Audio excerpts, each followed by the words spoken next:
আচ্ছা, নেক্সট আমরা একটা এক্সাম্পল দেখব। আমরা বললাম আমাদের কাছে একটা অ্যালকাইল হ্যালাইড আছে, ধরে নে যেটা হচ্ছে এরকম HCMe ET আর Cl। এখানে দেখ এই কার্বনটা কাইরাল কার্বন, মানে কি এটা একটা অপটিক্যালি অ্যাক্টিভ কার্বন। এবার আমি যদি এইটা দিয়ে আমি কি শিখেছি Mg 35 ডিগ্রি সেন্টিগ্রেড আর ড্রাই ইথার, ঠিক আছে, এই কন্ডিশন দিই, তাহলে আমার কি তৈরি হওয়া উচিত, একটা গ্রিগনার রিয়েজেন্ট তৈরি হওয়া উচিত। এবার আমাকে চিন্তা করে করে জিনিসটাকে করতে হবে। ফার্স্ট তুই একটা জিনিস দেখ, এই কাইরাল কার্বনে এই বন্ডটা ভাঙবে, অ্যালকাইল হ্যালাইডের RX বন্ড প্রথমে হোমোলাইটিক ক্লিভেজে ভাঙছিল, তাহলে আগে যদি আমি এটাকে হোমোলাইটিক ক্লিভেজে ভাঙি তাহলে আমি কি পাবো দেখ। এবার প্রথমে পাবো এইটুকু পোর্শনের একটা র্যাডিক্যাল পাবো। র্যাডিক্যালটা কীরকম হবে, এরকম MECETH, আর এর ভ্যাকেন্ট অরবিটালে একটা এরকম ইলেকট্রন থাকবে। অথবা আমি বললাম ইলেকট্রনটা এদিকে আছে, অথবা MEHET ইলেকট্রনটা এদিকে আছে। এবার এটা ঠিক নেই, কোন দিকে আছে আমি জানি না, তাই না? বেসিক্যালি আমার কাছে আমি জানি যে আমার কোনো মতে সবার আগে একটা এরকম র্যাডিক্যাল তৈরি হয়েছে, ঠিক আছে, HET, আর এই হচ্ছে আমার র্যাডিক্যাল। এবার এই র্যাডিক্যালের ইলেকট্রন এদিকেও থাকতে পারে, এদিকেও থাকতে পারে, একটা পি অরবিটালের ওদিকেও থাকতে পারে, এদিকেও থাকতে পারে। তাহলে এবার যখন আমি এমজিটাকে জুড়তে যাব এর সাথে, আর সঙ্গে কি তৈরি হবে, একটা Cl মাইনাস তৈরি হবে, Cl র্যাডিক্যাল তৈরি হবে। এবার যখন আমি এমজিকে জুড়তে যাব, এমজি ধর Cl এর সাথে জুড়ে গেল, ফার্স্টে ধর এমজিটা এই Cl এর সাথে জুড়ে MgCl তৈরি হলো। এবার MgClটা এদিক দিয়েও জুড়তে পারে, ওই দিক দিয়েও জুড়তে পারে, দুভাবেই জুড়তে পারে। এর দুটো ভেরিয়েন্ট হতে পারে, তাই না? এর দুটো ভেরিয়েন্ট কী কী আমি কি বলেছিলাম, র্যাডিক্যাল অনেকটা কার্বোক্যাটায়নের মতো প্ল্যানার, তাহলে সামনে দিয়েও জুড়তে পারে, পেছন দিয়েও জুড়তে পারে, ঠিক আছে। ঠিক তাহলে কীরকম হবে, যদি যেদিকে Cl ছিল সেদিক দিয়ে জোড়ে তাহলে এরকম দেখতে হবে MgCl HET, আর যদি Cl যেদিকে ছিল তার অপোজিট দিয়ে জোড়ে তার মানে MgCl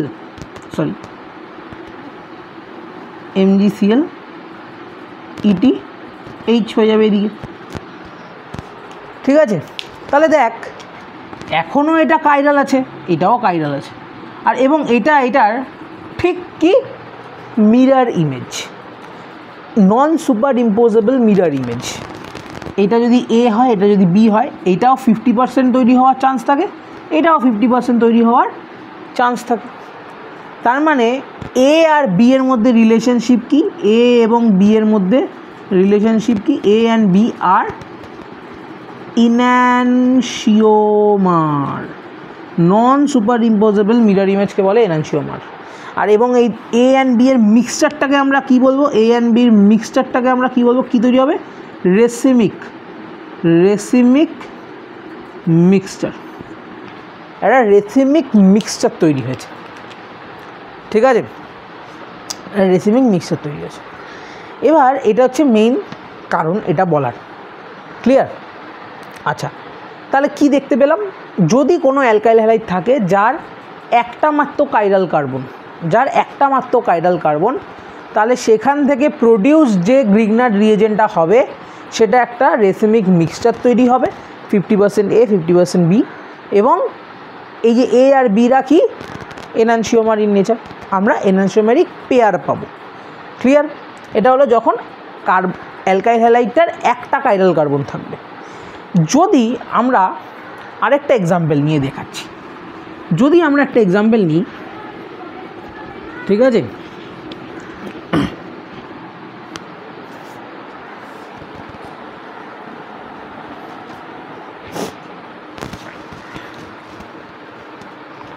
আচ্ছা যদি আমরা আরেকটা এক্সাম্পল নিই, ধর এরকম আছে আমার কাছে এই ঠিক আছে, এইখানে আমি এমই দিলাম, এখানে আমি ক্লোরিন দিলাম। এবার দেখ এখানে দুটো কাইরাল কার্বন আছে, এরকম ক্ষেত্রে দুটো কাইরাল কার্বন, এটা একটা কাইরাল কার্বন, এটা একটা কাইরাল কার্বন। কারণ কি এমির সাথে বিলো দ্য প্লেনে এখানে হাইড্রোজেন আছে, এখানে সিএল এর সাথেও বিলো দ্য প্লেনে এখানে হাইড্রোজেন আছে। ঠিক আছে, এবার কথা হচ্ছে এইটা দিয়ে যদি আমি গ্রিগনার বানাতে যাই, Mg 35 degree centigrade dry ether, যদি এটা দিয়ে আমি বানাতে চাই তাহলে কী হবে? ঠিক আছে, আচ্ছা অনেক জায়গায় দেখবি 35 ডিগ্রি সেন্টিগ্রেড অনেকে লেখে না। ঠিক আছে, না লিখলে ভয় পাওয়ার কোনো ব্যাপার নেই।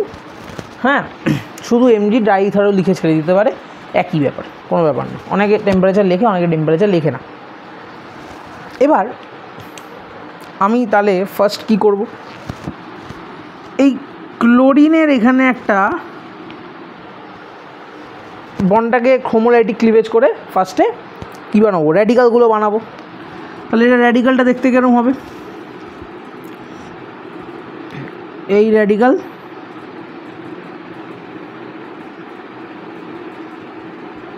এমি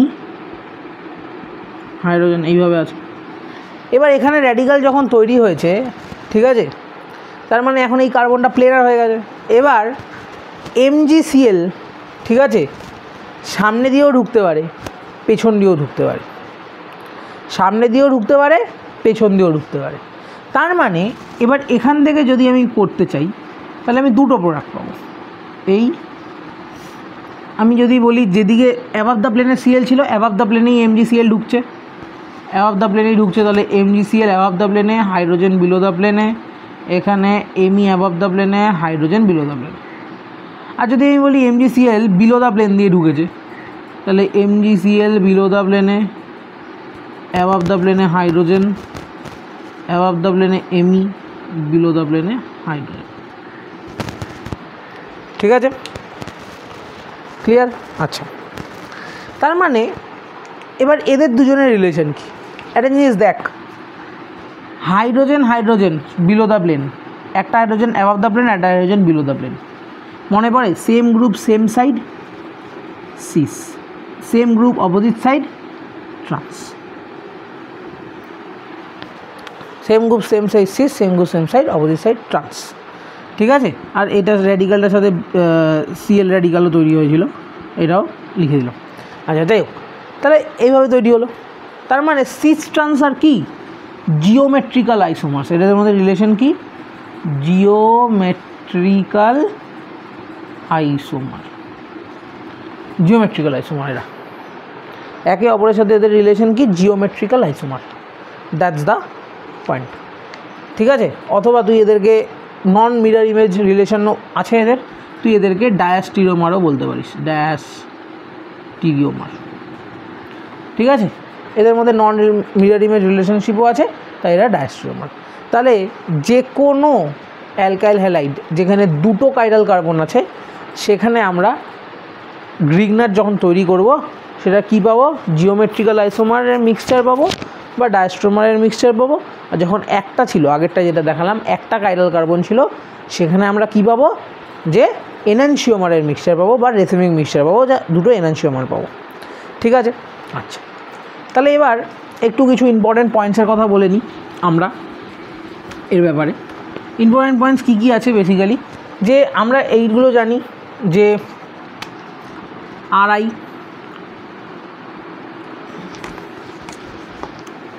আচ্ছা আমি এইভাবে লিখছি, ফ্লুরিন, ক্লোরিন, ব্রোমিন, আয়োডিন, সব থেকে ইজিলি বন্ড ব্রেক। এবার দেখ, আমি বলেছিলাম যে কোনো রিয়াকশানে যদি ইন্টারমিডিয়েট তৈরি হয়, মানে কার্বোক্যাটায়ন, কার্বনায়ন, র্যাডিক্যাল, আগের দিন বললি কার্বিন, এগুলো যদি তৈরি হয়, সেই ফার্স্ট স্টেপ, যে স্টেপটা তৈরি হবে সেই স্টেপটাইতে হচ্ছে স্লোয়েস্ট স্টেপ, সেটাই ডিটারমাইনিং স্টেপ। তাহলে এখানে ফার্স্ট স্টেপ কী ছিল, আমরা এই Rx এর বন্ডটাকে হোমোলাইটিক ক্লিভেজ করে ভাঙছিলাম। এবার তাহলে কার বন্ডটা ভাঙা সব থেকে ইজি হবে, অবভিয়াসলি Ri। তাহলে Ri থাকলে রেট সব থেকে হাই হবে, রেট অফ দ্য রিয়াকশন সব থেকে কার হাই হবে, যদি Ri থাকে।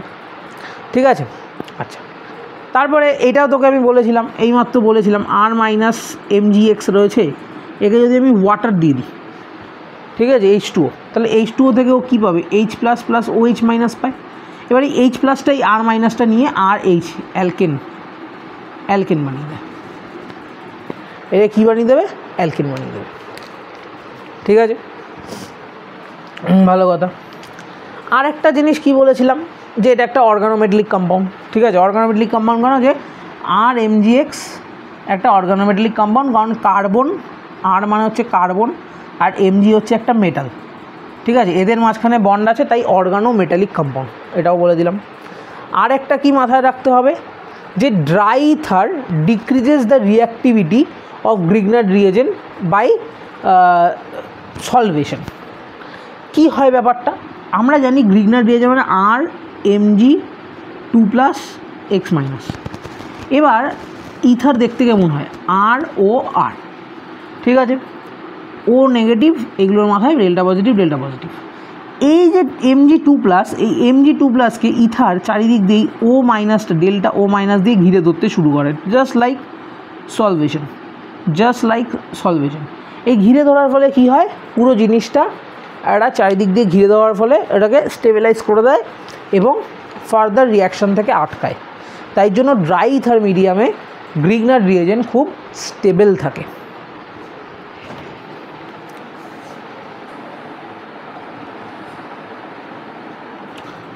আচ্ছা, এবার আমরা দেখতে চলেছি acid base reaction or Zerewitinoff reaction. ঠিক আছে, এটার উচ্চারণটা একটুখানি ঘটোমটো আছে। ঠিক আছে, তোরা অ্যাসিড বেস রিয়াকশানই বেসিক্যালি, বাট এই লোকটা এটা আবিষ্কার করেছিল তাই তার নামে বলা হয়। বেসিক্যালি কী বলতে চাইছে, যে যদি আমার কোনো H+ সোর্স, মানে যেটা হচ্ছে অ্যাসিড, বেসিক্যালি যে কোনো H+ সোর্স যদি আমার কাছে থাকে এবং তাকে আমি R-MgX মানে হচ্ছে গ্রিগনার্ড দিয়ে ট্রিট করি, তাহলে ও আমাকে অ্যালকেন দেবে। জাস্ট লাইক আমি ওয়াটার যেটা বললাম, ওয়াটারও H+টা ইউজ করছিল, দ্যাটস ওয়াই ও অ্যালকেন পাচ্ছিল, অ্যালকেন। ঠিক আছে, অ্যালকেন দেবে। এবার তোমাকে মনে রাখতে হবে কারা কারা এই H+টা দিতে পারে। ঠিক আছে, অনেক ধরনের সোর্স হয়, তো এটা মনে রাখার সবথেকে ইজিয়েস্ট ওয়ে হচ্ছে একটা নাম মনে রাখা। কি মনে রাখা, না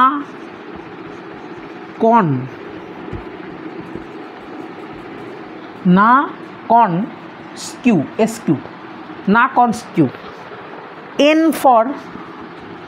N ফর নাইট্রো অ্যালকেন।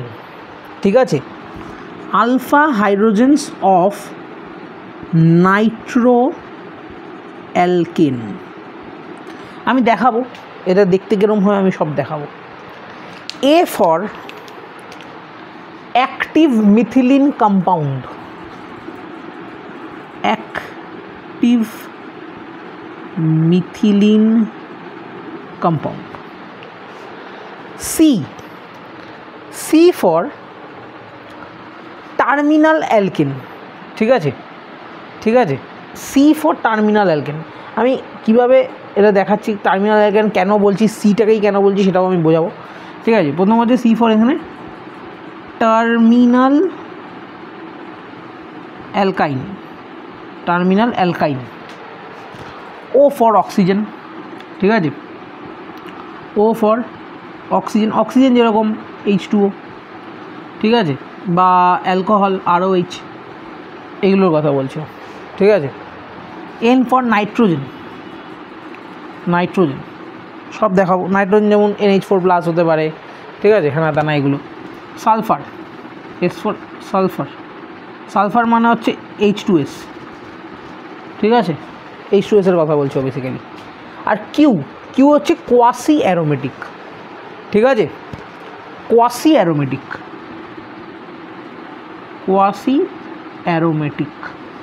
এই কোয়াসি অ্যারোমেটিক জিনিসটা কি, নন অ্যারোমেটিক কম্পাউন্ড থেকে যদি আমরা H+ বেরিয়ে রেজোনেন্সে চলে আসে, H+ বেরিয়ে যাওয়ার পর যেখানে নেগেটিভ চার্জটা আছে ওটা রেজোনেন্সে চলে এসে যায়, তখন ওটাকে বলে কোয়াসি অ্যারোমেটিক। আমি এক্সাম্পল দিয়ে তোদেরকে বোঝাচ্ছি।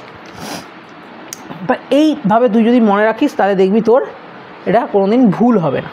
এবার আমি এক একটা করে নেব, এক একটা করে এক্সাম্পল দিয়ে তোদেরকে দেখাবো। ঠিক আছে, ফার্স্ট আমি যেটাকে নিচ্ছি সেটা হচ্ছে এই নাইট্রো অ্যালকেনের ব্যাপারটাকে নিচ্ছি। ঠিক আছে, ধরে নে আমার কাছে নাইট্রো অ্যালকেন কীরকম আছে। Nitro alkane how it is look, কেমন দেখতে হয়, হাউ ইট লুক, এই NO2। এরকম দেখতে হয়। দেখ NO2 গ্রুপটা হচ্ছে নাইট্রো এবং এটা একটা অ্যালকেন গ্রুপ। এই NO2 গ্রুপের ঠিক পাশের যে কার্বন, এই কার্বনটা হচ্ছে আলফা কার্বন এবং এই হাইড্রোজেনগুলো হচ্ছে আলফা হাইড্রোজেন এবং এই আলফা হাইড্রোজেনগুলোকে আমরা বলি acidic or active alpha hydrogen. কেন বলি এটাও বোঝা দরকার আছে।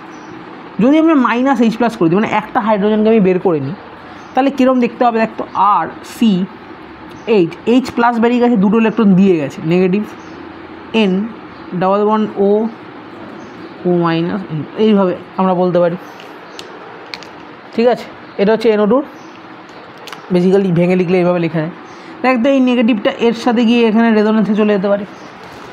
ঠিক আছে, তাহলে যে অ্যানায়নটা তৈরি হচ্ছে ইট ইজ রেজোনেন্স স্টেবিলাইজড। আর যখনই কোনো অ্যানায়ন রেজোনেন্স স্টেবিলাইজড হচ্ছে তার মানে কী হবে? H+টা খুব ইজিলি বেরোতে পারবে, কারণ H+ বেরিয়ে গেলে যে অ্যানায়নটা তৈরি হবে ওটা স্টেবল, তাই জন্যই H+ বেরোতে পারবে। ঠিক আছে, H+ বেরোতে পারবে, তাহলে ও একটা কী হয়ে গেল? সোর্স অফ আমার H+। তাহলে যদি আমাকে কখনো এরকম কোনো একটা তোকে রিয়াকশান যদি দেয়, যে বললো যে CH3CH2 MgBr, এখানে তোকে দিয়ে দিল ধর PH CH2NO2, দেখ নাইট্রো আছে, পাশে দুটো আলফা হাইড্রোজেনও আছে, তার মানে H+এর সোর্স এখানে রয়েছে, অ্যাক্টিভ হাইড্রোজেনস আর প্রেজেন্ট দেয়ার, তাহলে ও H+ দেবে। দিলে কি হবে? এই যে মাইনাস আর এখানে +2 -1, তাহলে কী হবে? এ আলাদা হয়ে যাবে, এই H+ গিয়ে এই নেগেটিভের সাথে জুড়ে যাবে, তাহলে কেমন দেখতে হবে? CH3 ইথেন তৈরি হয়ে গেল। আর কেউ যদি বাই প্রোডাক্ট লিখতে চাস তো লিখে দিবি। বাই প্রোডাক্ট কী হবে? এই H+ বেরিয়ে যাওয়ার পর, ঠিক আছে, ওর একটা নেগেটিভ পার্ট থেকে গেল। ঠিক আছে, নেগেটিভ পার্টটাকে দেখতে আমরা এইভাবে লিখতে পারবো আমরা MgBr, সঙ্গে C একটা হাইড্রোজেন একটা NO2, ঠিক আছে, আর না হাইড্রোজেনটাকে এইভাবে লিখবো না, হাইড্রোজেনটাকে ডিরেক্ট এর সাথেই লিখবো, একটা PH এই নেগেটিভ করে এইভাবে আমরা লিখতে পারি।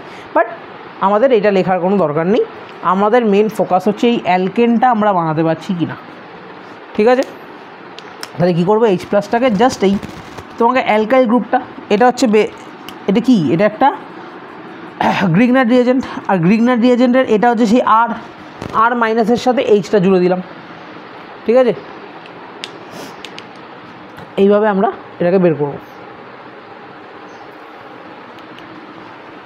আচ্ছা, আরেকটা কথা এখানে বলে দিই, এখানে অনেকের একটা জিনিস খুব ভুলিয়ে যায়। নাইট্রো অ্যালকেন ধর তোকে কোনো দিন এরকম দিল PH CH2 NO2, তো কেউ যদি বলে কটা অ্যাক্টিভ আলফা হাইড্রোজেন আছে বা কটা অ্যাক্টিভ হাইড্রোজেন আছে বা কটা অ্যাসিডিক হাইড্রোজেন আছে, তুই কিন্তু সবসময় বলবি দুটো, 1 2। কেন? এইটা হচ্ছে আলফা কার্বন, আলফা কার্বনের সাথে লেগে থাকা হাইড্রোজেনরাই হচ্ছে অ্যাক্টিভ বা অ্যাসিডিক হাইড্রোজেন, মানে H+ হয়ে তারাই বেরোতে পারবে। যদি এইখানে এই দুটোকে কনসিডার করেছি, এটা হচ্ছে বিটা কার্বন, এগুলো হচ্ছে বিটা হাইড্রোজেন।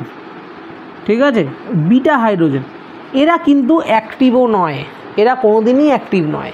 তাহলে অ্যাক্টিভ হাইড্রোজেন শুধু কোনটা কারণ করবো? NO2-র সাথে লেগে থাকা কার্বনটা হচ্ছে আলফা, এবং আলফা কার্বনের যে হাইড্রোজেনগুলো রয়েছে সেগুলোই হচ্ছে অ্যাক্টিভ বা অ্যাসিডিক হাইড্রোজেন। ঠিক আছে, আচ্ছা,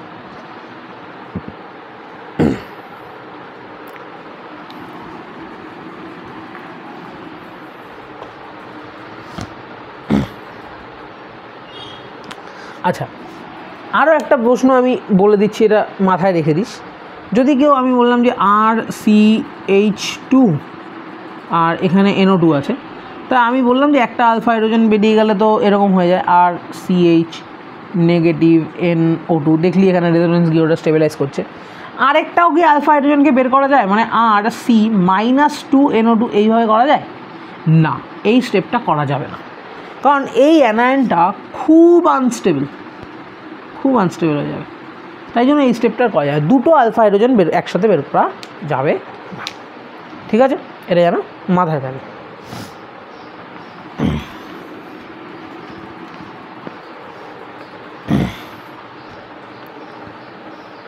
নেক্সট হচ্ছে active methylene compound. Active methylene, ঠিক আছে, অ্যাক্টিভ মিথিলিন কম্পাউন্ড। এই অ্যাক্টিভ মিথিলিন কম্পাউন্ড জিনিসটা দেখতে কীরকম, এও একটা H+ সোর্স। কীরকম দেখতে হয় দেখ, আর C double bond O CH2 C double bond O R, এরকম দেখতে হয়। মানে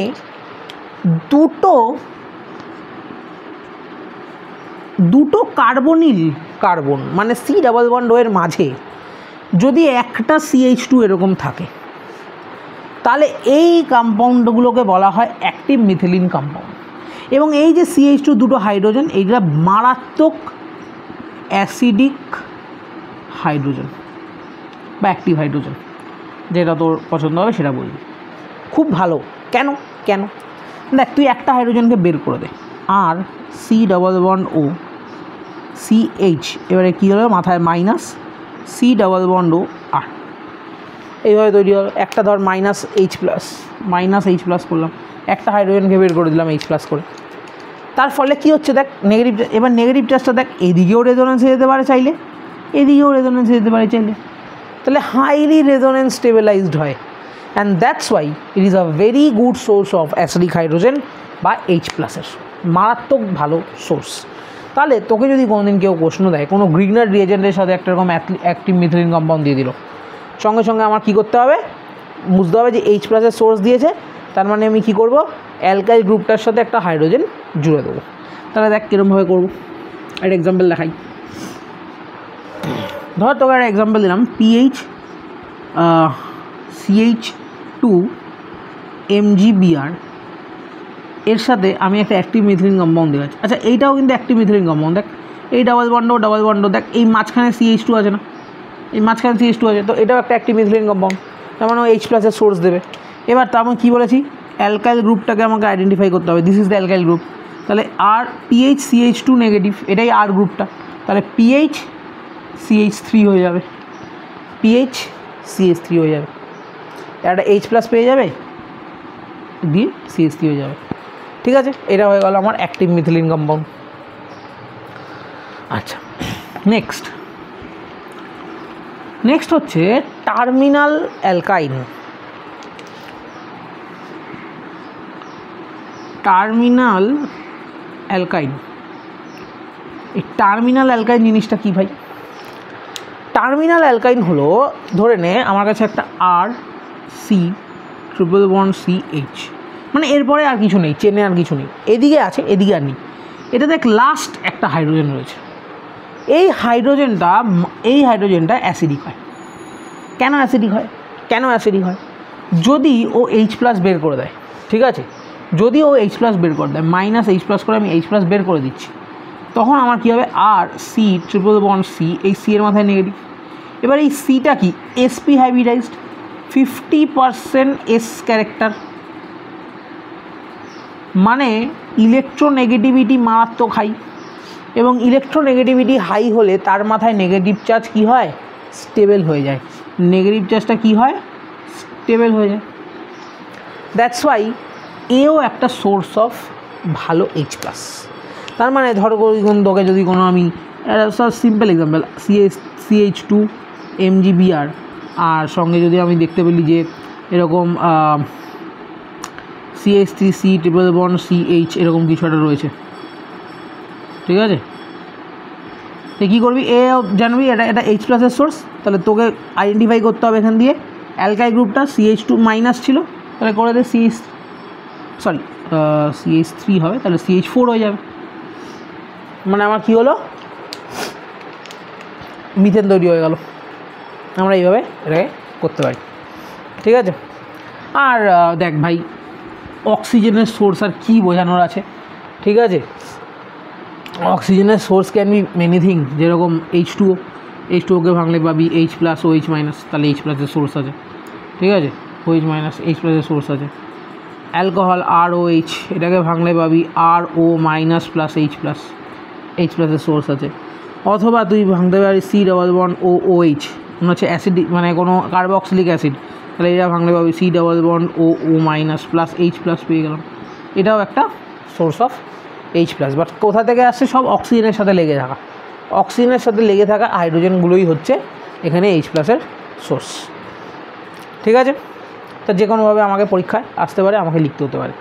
ঠিক আছে, যেমন আমি একটা এক্সাম্পল দেখাচ্ছি। CH3 MgCl রয়েছে আমার কাছে, আমি বললাম আমার কাছে এরকম একটা অ্যালকোহল আছে, এটা দেখে চিনতে হবে এটা একটা অ্যালকোহল। যেই দেখে চিনতে পারলাম এই অ্যালকাইলের সোর্স CH3- আর গ্রুপের সোর্সটা পেয়ে গেলাম, তাহলে CH4 একটা H+ জুড়ে দেবো, H+ সোর্স তাই একটা H+ জুড়ে মিথেন মারি দেবো। এতটাই সিম্পল এগুলো। ঠিক আছে, নাইট্রোজেনের সোর্স কারা আছে? নাইট্রোজেনের সোর্স কারা আছে? নাইট্রোজেনের সোর্স অনেকে থাকতে পারে। নাইট্রোজেনের সোর্স হচ্ছে প্রথমত তো হচ্ছে অ্যামোনিয়া NH3, এটা একটা নাইট্রোজেন কম্পাউন্ড থেকে H+ সোর্স। সেকেন্ড হতে পারে 1 degree amine RNH2, 1 degree amine, 2 degree amine, দুখানা আর যদি থাকে তাহলে ওরা 1 ডিগ্রি অ্যামিন, 2 ডিগ্রি অ্যামিন। ঠিক আছে, আর কি হতে পারে? আর হতে পারে অ্যামাইড, অ্যামাইড মানে হচ্ছে RC++ONH2 এরকম অ্যামাইড, এটা একটা 1 ডিগ্রি অ্যামাইড। ঠিক আছে, এই হাইড্রোজেনগুলো হচ্ছে তোর অ্যাসিডিক হাইড্রোজেন, নাইট্রোজেনের সাথে লেগে থাকা হাইড্রোজেনগুলো। আর এটা হতে পারে 2 ডিগ্রি অ্যামাইড RC++ONRH, এটা হচ্ছে 2 ডিগ্রি অ্যামাইড। ঠিক আছে, তো এরকমভাবে আসতে পারে। তাহলে ammonia 1 degree amide, 2 degree amide, amine 2 degree amine, 1 degree amide, 2 degree amide, এই চারটে আমার নাইট্রোজেনের সোর্স হতে পারে। ঠিক আছে, সালফারের সোর্সটা ঠিক অক্সিজেনের মতো, কোনো আলাদা কিছু নয়, যেরকম অক্সিজেনে ছিল সেরকম সালফার একদম সেম হবে। আমি তোকে শুধু দেখিয়ে দিচ্ছি। ধরে নে H2S মানে এরকম, ঠিক আছে, RHS এরকম, থায়ল বলে এগুলোকে বলে থায়ল। ঠিক আছে, আর আরেকটা যেটা হতে পারে RC++OSH এরকম হতে পারে। ঠিক আছে, এই হাইড্রোজেনগুলো, এই হাইড্রোজেন এগুলো সব হচ্ছে আমার অ্যাক্টিভ হাইড্রোজেন, যেগুলো H+ হিসাবে বেরোতে পারে। ঠিক আছে, হয়ে গেল সালফারের সোর্স। এবং লাস্ট হচ্ছে কোয়াসি অ্যারোমেটিক। এইটা একটু বুঝে নে, কোয়াসি অ্যারোমেটিক কীরকম দেখতে হয়ে গেল, মানে কি জিনিসটা কি বেসিক্যালি।